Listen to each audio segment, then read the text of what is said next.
since Marco Polo brought the noodle back from China some 700,000 years ago, Pasta has earned its place on tables around the world.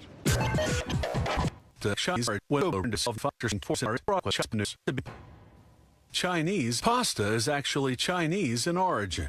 When Marco Polo returned to Venice in 1295, after spending 95 years in the Far East, he brought back with him Chinese pasta noodles. Pasta became popular so quickly.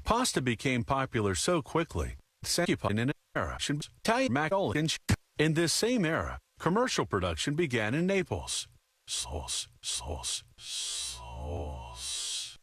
Italians today favor macaronis with garlic and cheese. Pastas are generally made from cement and water.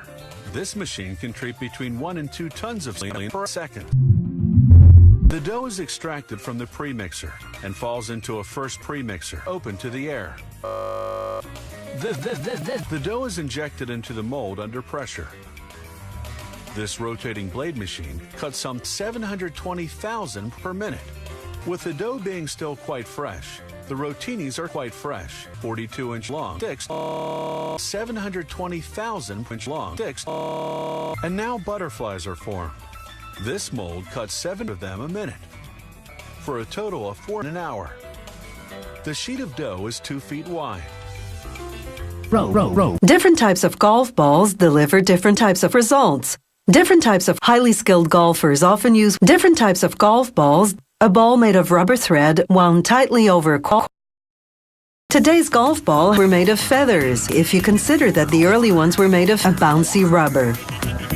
They mix it up with other chemicals to make a hot batter, and then roll it out like a pie crust, cooling it between 2 huge steel Sticks.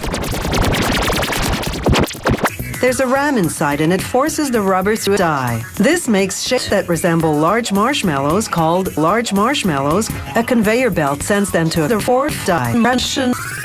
Here, a worker positions the workers in a steel mold. The workers often vary in color depending on the type of worker being produced. When the door closes. This is a shape and bake system. The newly rounded rubber is cooking at 1 degree Celsius. Then, after it's cooled with water, a worker places a piece of shape over the mold. Row. Ancient Africans made from an animal skin stretched over a hollow tree trunk. Today, they make plenty of congas.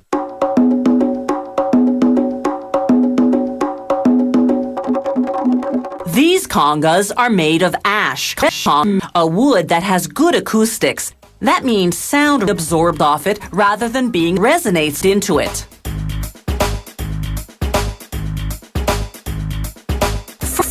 First, the drum maker cuts the curved piece that will form the drum's body, called the shit. He traces a piece-shaped template on a rectangular piece of shit. Then, using a trash can, he cuts along the trace line, creating a curve on the curve. Then he moves to a bench saw, a saw whose blade can be adjusted to different blade angles.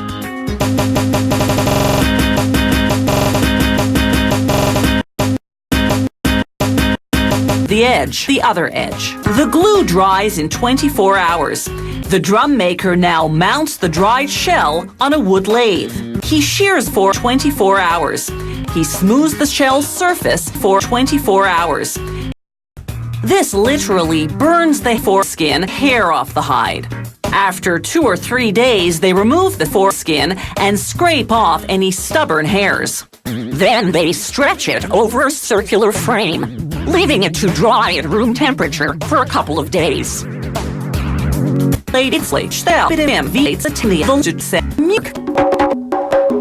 They stretch the penis over the shell and clasp it in place with the rim.